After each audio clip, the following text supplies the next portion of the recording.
Hello students, welcome back to my channel smart study. Students, आज हम directorate of education की तरफ से दी जाने वाली वर्कशीट नंबर 23 करेंगे, जो कि क्लास 6 की है और सब्जेक्ट है साइंस। ये वर्कशीट 18 दिसंबर 2020 की है। तो आइए शुरू करते हैं आज की वर्कशीट शुरू करने से पहले प्लीज़ मेरे चैनल को सब्सक्राइब कर दीजिए। तो आइए देखते हैं आज की worksheet, the living organism and their surrounding. Let us revise. Write the name of the 5 living and non-living things each and name the place where you have seen them. तो देखो बेटा, क्या करना है आपको, 5 living and non living things के name यहाँ लिखने हैं। तो बेटा आप जानते हैं living and non living things क्या होती है। तो बेटा जो भी वस्तुएं, जो भी चीज़ें, जो ऐसी थिंग जो क्या करती है, सांस ले सकती है, मूवमेंट होती है जिसके अंदर, उन्हें हम कहते हैं लिविंग थिंग्स। जो ऐसी चीज़ें जो क्या कर सकती है बेटा, जिनमें जो ब्रीथ कर सकती है, सांस ले सकती हैं और जिसमें मूवमेंट होती है, रिप्रोड्यूस कर सकते हैं, उन्हें हम लिविंग थिंग्स कहते हैं। और ऐसी चीज़ जो जिनमें मूवमेंट नहीं दिखती है हमें, जो ब्रीथ नहीं करती है, उन थिंग्स को हम क्या कहते हैं, नॉन लिविंग थिंग्स। तो आइए देखते हैं फर्स्ट क्वेश्चन में बेटा 5 थिंग्स के आपको नाम लिखने हैं, लिविंग और नॉन लिविंग थिंग्स के। तो आइए करते हैं। तो देखिए कौन कौन सी चीज़ें जो अपने आसपास आप देखते हैं, तो हम इसमें बहुत सारे एग्जांपल दिख जाएंगे बेटा। जैसे हम कैट देखते हैं अपने आसपास, डॉग देखते हैं, इसके अलावा देखो बहुत सारे प्लांट्स देखते हैं हम अपने आसपास ना।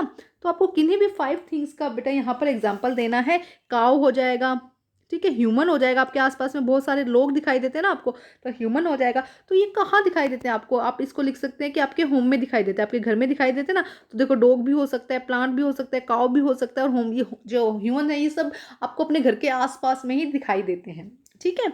अब हम देखते हैं ये सब क्या था बेटा, ये थी लिविंग थिंग्स। अब हम करते हैं नॉन लिविंग थिंग्स। तो नॉन लिविंग थिंग्स के एग्जांपल देना है, तो बेटा बहुत सारे एग्जांपल दिख सकते हैं आपको नॉन लिविंग थिंग के। कैसे, देखिए क्या क्या आपके आसपास में, अभी आपके आसपास में क्या क्या नॉन लिविंग थिंग्स है। तो देखो बुक हो जाएगी, पेन हो जाएगा, इसके अलावा और देखिए क्या नॉन लिविंग थिंग हो सकती है आपके आसपास में, चेयर हो जाएगा।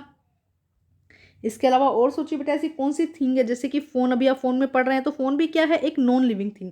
और ये सब कहाँ दिखती है आपको, बुक, जैसे ये सब चीज़ें कहाँ दिखती है आपको, ये सब चीज़ें स्कूल में भी दिखती है और होम में भी दिखती है। सारी की सारी चीज़ें आपको, बुक भी स्कूल में दिख जाती है, होम में दिख जाती है, किसी के घर दिख जाती है, पेन भी स्कूल में दिख जाता है, होम में दिख जाता है ना। तो हम इसको डाइजेस्ट करते थे। चेयर भी हमें स्कूल और होम में दोनों दिखती है, फ़ोन भी हमें स्कूल में दिख जाता है टीचर्स के पास में, और होम में भी हमको मम्मी पापा के पास में फ़ोन दिख जाता है ना। तो ये सब चीज़ें क्या है बेटा, नॉन लिविंग थिंग्स है। ये अपने आप मूवमेंट नहीं कर सकती, ब्रीथ नहीं कर सकती, तो ऐसी चीज़ों को हम क्या कहते हैं, नॉन लिविंग थिंग्स। आइए देखते हैं आगे क्या दिया गया बेटा वर्कशीट में। Adaptation, the presence of specific feature और certain habit which enable as a plant और animal to live in the surrounding is called adaptation. तो देखो बेटा अडेप्टेशन क्या होता है कि अडेप्टेशन जब कोई एनिमल या कोई प्लांट अपने आप में स्पेसिफिक फीचर डेवलप कर लेता है, या फिर क्या करता है, उसका हैबिटेट ऐसा हो जाता है जिससे कि वो अपने सराउंडिंग एरिया में रह सके, उसे हम क्या कहते हैं, हैबिटेट, उसे हम क्या कहते हैं, अडेप्टेशन। जैसे कि देखो पोलर बियर है, पोलर बियर बहुत ज़्यादा ठंडे एरिया में रहता है, कोल्ड रीजन में। आपको पता है अर्थ में बहुत जगह ऐसी है जहाँ बहुत ज़्यादा कोल्ड होती है, तो जो पोलर बियर है वो कहाँ पे रहता है, बहुत कोल्ड एरिया में रहता है। तो उसके लिए उसने क्या किया गया, उसकी जो स्किन है उस पर क्या किया गया, बहुत मोटी एक फर की लेयर लगा दी गई, जिससे कि वो उस कोल्ड एरिया को जो क्या है, उसको उस कोल्ड एरिया में वो रह सके। तो जब अपने अंदर कोई चेंजेस कर लिए जाते हैं अपने सराउंडिंग में रहने के लिए, तो उसे हम क्या कहते हैं, अडेप्टेशन कहते हैं। एक बार हम फिर रीड करते हैं, the presence of specific feature और certain habit which enable a plant और an animal to live its surrounding is called adaptation. जो उसको वहाँ पे आसपास में रहने में मदद करती है, उसमें कुछ ऐसे चेंजेस आ जाए, जैसे कि कैक्टस का प्लांट कहाँ होता है, तो डेजर्ट में होता है, रेगिस्तान में होता है, जहाँ पानी की बहुत कमी होती है। तो वो अपने अंदर ऐसे चेंजेस ले आता है जिससे कि उसको पानी की बहुत कम रिक्वायरमेंट हो, तो वो आराम से वहाँ पे ग्रो कर सकता है। तो आइए नेक्स्ट देखते हैं बेटा वर्कशीट में क्या दिया गया है।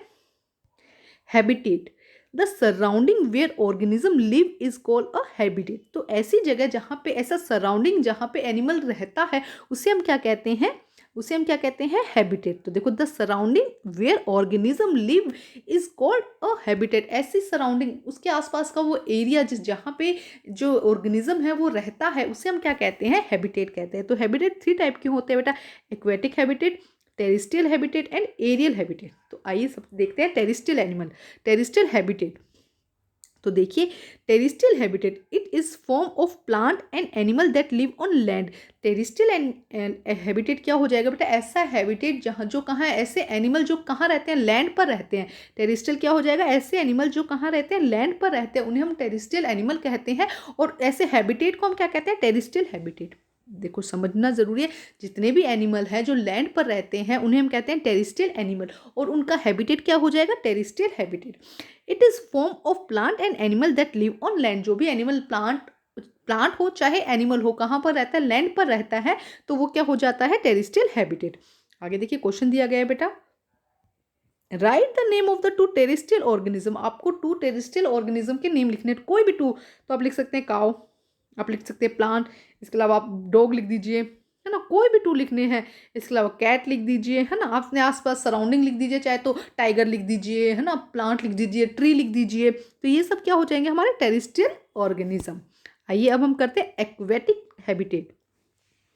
देखिए क्या है aquatic habitat, it is form of plant and animal that live on water. अब कुछ एनिमल एंड प्लांट ऐसे होते हैं जो वाटर में सर्वाइव करते हैं, वाटर में ही रह सकते हैं, तो ऐसे एनिमल को हम क्या कहते हैं, एक्वेटिक एनिमल, और उनके हैबिटेट को हम क्या कहते हैं, एक्वेटिक हैबिटेट। एक बार फिर देखते हैं, it is form of plant and animal that live in water. जो एनिमल, प्लांट या प्लांट हो चाहे एनिमल, वाटर के अंदर रहते हैं, ऐसे एनिमल्स को हम एक्वेटिक एनिमल कहते हैं, और उनके हैबिटेट को हम क्या कहते हैं बेटा, उनके हैबिटेट को हम कहते हैं aquatic habitat. Right the name of the to aquatic organism. दो एक्वेटिक ऑर्गेनिज्म के नाम लिखने, कोई भी दो बताइए बेटा, क्या हो जाएगा, फिश हो जाएगा, है ना, इसके अलावा लोटस का प्लांट हो जाएगा, क्रैब हो जाएगा, है ना, एक सेकेंड, फिश हो गया, हमें सिर्फ दो ही नाम बताने इसलिए हम क्रैब बता देते हैं, ठीक है। तो ये हो जाएंगे टू ऑर्गेनिज्म। इसके अलावा आप लोटस का प्लांट लिख सकते हैं, वेल फिश लिख सकते हैं, वेल लिख सकते हैं, या जैसे जेली फिश या किसी भी अलग टाइप की फिश लिख सकते हैं, कुछ भी लिख सकते हैं, ऐसे बस होना क्या चाहिए, वो वाटर में सर्वाइव करना चाहिए। नेक्स्ट हम देखते हैं बेटा, नेक्स्ट क्या दिया गया, देखो एरियल हैबिटेट।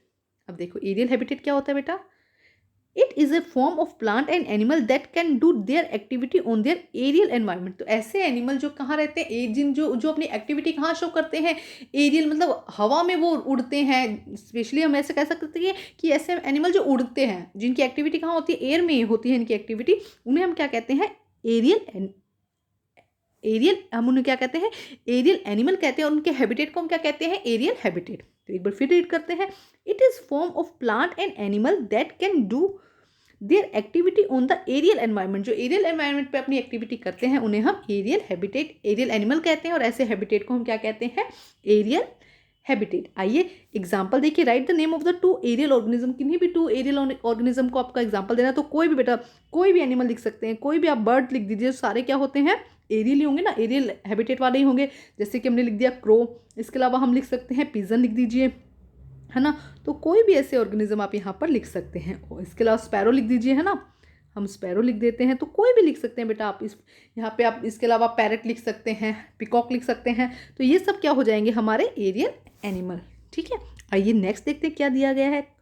अब हमने यहाँ पे बात की बेटा एनवायरनमेंट की, तो एनवायरनमेंट किससे बना होता है, एनवायरनमेंट दो कंपोनेंट से मिलकर बना होता है, biotic component and abiotic component. जो हमारा एनवायरनमेंट है, जहाँ हम रह रहे हैं, वो दो चीज़ों से मिलकर बना है, biotic component and abiotic component. तो आइए समझते हैं बायोटिक और एबायोटिक कंपोनेंट क्या है। तो बायोटिक कंपोनेंट ऐसे कंपोनेंट हैं, जितने भी लिविंग थिंग्स है ना, जितने भी लिविंग ऑर्गेनिज्म हैं, वो आते हैं बायोटिक कंपोनेंट में, और जितने भी नॉन लिविंग थिंग्स है वो कहाँ आ जाती है, एबायोटिक कंपोनेंट में। तो देखिए, biotic component are living organism that part of the environment such as plant and animal. तो जितने भी प्लांट और एनिमल है, जो भी लिविंग थिंग्स है, वो कहाँ आ जाती है, बायोटिक कंपोनेंट में। और abiotic component are the non living factor. जितने भी नॉन लिविंग फैक्टर हैं इन एनवायरनमेंट, उन्हें हम क्या कहते हैं, एबायोटिक, उन्हें हम क्या कहते हैं, abiotic environment such as sand, air and water. अब आपको यहाँ पे ये बात समझनी जरूरी है कि बेटा जो बायोटिक फैक्टर है वो पूरी तरह से एबायोटिक पर डिपेंडेंट है। हम अगर हमारे पास में सैंड नहीं होगी, एयर नहीं होगा और वाटर नहीं होगा, तो क्या हम सर्वाइव कर पाएंगे, नहीं कर पाएंगे। तो मिलकर बायोटिक और एबायोटिक मिलकर क्या बनाता है, एक एनवायरनमेंट बनाता है, ठीक है। आइए अब करते हैं हम इसकी क्वेश्चन आंसर। लिस्ट देखिए क्या दिया गया, list the important characteristics of the living things which is differentiate them the from non living things.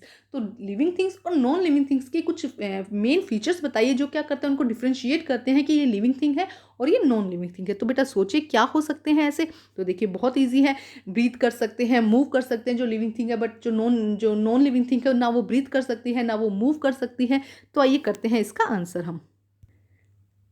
तो देखिए बेटा क्या होगा इसका आंसर, ऑल लिविंग थिंग्स। हम फर्स्ट किसकी बात कर रहे हैं, लिविंग थिंग की। All living thing breathe, eat, grow, move and reproduce and have sense. देखो क्या कहा जाता है, जितनी भी लिविंग थिंग्स होती हैं वो ब्रीथ कर सकती हैं, ईट कर सकती हैं, ग्रो होता है उन ग्रो कर सकती हैं, मूवमेंट होती है उनके अंदर, रिप्रोड्यूस कर सकती है, रिप्रोड्यूस मतलब अपने ही जैसे जीवों को और पैदा कर सकती है, एंड हैव सेंस, और उनमें सेंस होता है कि गर्म ठंडा या जो एनवायरनमेंट है उनको सेंस कर सकती है। बट हम जब नॉन लिविंग की बात करते हैं तो non living things do not eat, कुछ खा नहीं सकती, grow, breathe, move and reproduce. वो क्या नहीं कर सकती, ईट नहीं कर सकती, ग्रो नहीं कर सकती, ब्रीथ नहीं कर सकती, मूव नहीं करती एंड रिप्रोड्यूस नहीं करती।